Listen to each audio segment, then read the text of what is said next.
নমস্কার বন্ধুরা, অপর্ণা রান্নাঘরে সকলকে স্বাগত জানিয়ে আজকে আমি গাজরের মালপোয়া তৈরি করে দেখাবো। এটি তৈরি করা যেমনই সহজ, খেতেও দারুণ। ছোট বড় সকলেরই খুব ভালো লাগবে। তো এই রেসিপিটা তৈরি করার জন্য এখানে আমি একটা মাঝারি সাইজের গাজর নিয়েছিলাম। গাজরটা ভালো করে ধুয়ে কুচিয়ে একটা মিক্সির জারের মধ্যে আমি ব্লেন্ড করে নিয়েছি গাজরটা। তো আর এদিকে আমি একটা এইরকম গামলি নিয়েছি। তো প্রথমে এই গামলির মধ্যে এই বাটির 1 বাটি দিয়ে দেব ময়দা। এবার ওই বাটিরই হাফ বাটি দিয়ে দেব চালের গুঁড়ো। এবার ওই বাটিরই যতটা চালের গুঁড়ো নিয়েছিলাম তার অর্ধেক দিয়ে দেব সুজি। এবার এর মধ্যে দেব 2 চামচ মৌরি আর দেব 3 চামচ চিনি। এবার এর মধ্যে দেব অল্প নুন। এবার সব কিছু ভালো করে মিশিয়ে নিতে হবে।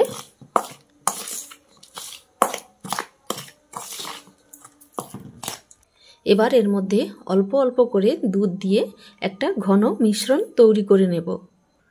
এবার এটিকে ভালো করে ফেটিয়ে নিতে হবে। তো আমার আমি এইরকম ঘন করেছি। তো এটিকে আমি ভালো করে ফেটিয়ে নিয়েছি। এবার এর মধ্যে দিয়ে দেব গাজরের পেস্ট।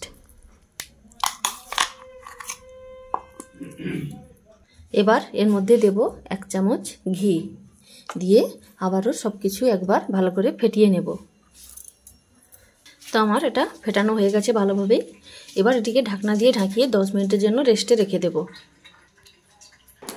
এদিকে আমি একটা চিনির শিরা তৈরি করে নেব। তো তার জন্য আমি 1 বাটিরও কম চিনি নিয়েছি। তো যতটা চিনি নিয়েছি ঠিক ততটাই জল এর মধ্যে দিয়ে দেব। তো জল দিয়ে এটাকে নাড়াচাড়া করে একটা ঘন শিরা তৈরি করে নেব। তো বন্ধুরা, এখানে আমি ঘন করে শিরা তৈরি করে নিয়েছি। আর শিরাটা তৈরি করার সময় এখানে আমি 2টো এলাচ থেতো করে দিয়ে দিয়েছিলাম। তো এবার এটিকে এক সাইডে রেখে চলে যাব মালপোয়া তৈরি করতে। তো মালপোয়াগুলো ভাজার জন্য এখানে ওভেনে কড়া বসিয়ে সাদা তেল দিয়ে দিয়েছি। তো ডুবো তেলে ভেজে নেব। তো সেই জন্য তেলটা একটু বেশি দিতে হবে। তো তেলটা এখানে আমার গরম হয়েছে কিনা তো অল্প একটু দিয়ে দেখব। তো এরকম ভেজে উঠলে ভাববেন যে তেলটা গরম হয়ে গেছে। তো এবার এই তেলের মধ্যে 1 হাতা গাজরের এই মিশ্রণটা দিয়ে দেব।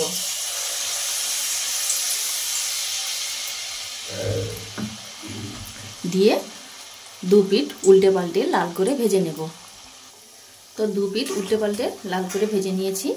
তো এটিকে এবার তুলে নেব তেল থেকে। তো একইভাবে আবারও আমি 1 হাতা দিয়ে দিয়েছি। তো এটাকেও আগের মতো উল্টে পাল্টে লাল করে ভেজে নেব। তো এইভাবেই আমি সমস্ত মালপোয়া ভেজে নেব। তো বন্ধুরা, এখানে আমার সমস্ত মালপোয়া ভাজা হয়ে গেছে। আর এদিকে আমি যে চিনির শিরাটা তৈরি করে রেখেছিলাম, তো সেই শিরাটার মধ্যে 1 চিমটে মতো ফুড কালার দিয়ে মিশিয়ে নিয়েছি। এবার এই মালপোয়াগুলো এই শিরার মধ্যে দিয়ে দেব। দিয়ে উল্টে পাল্টে 2 মিনিট মতো শিরার মধ্যে রেখে তারপর এটিকে তুলে নিতে হবে একটা প্লেটে। তো বন্ধুরা, 2 মিনিট মালপোয়াগুলো চিনির শিরার মধ্যে ডুবিয়ে রাখার পর তো এবার আমি একটা বোলের মধ্যে নিয়ে নিয়েছি। এবার উপর থেকে ছড়িয়ে দিতে হবে কাজু বাদাম কুচি। তো এটা পরিবেশনের জন্য সম্পূর্ণ রেডি। এবার এটাকে আপনারা পরিবেশন করুন, ছোট থেকে বড় সকলে মিলে।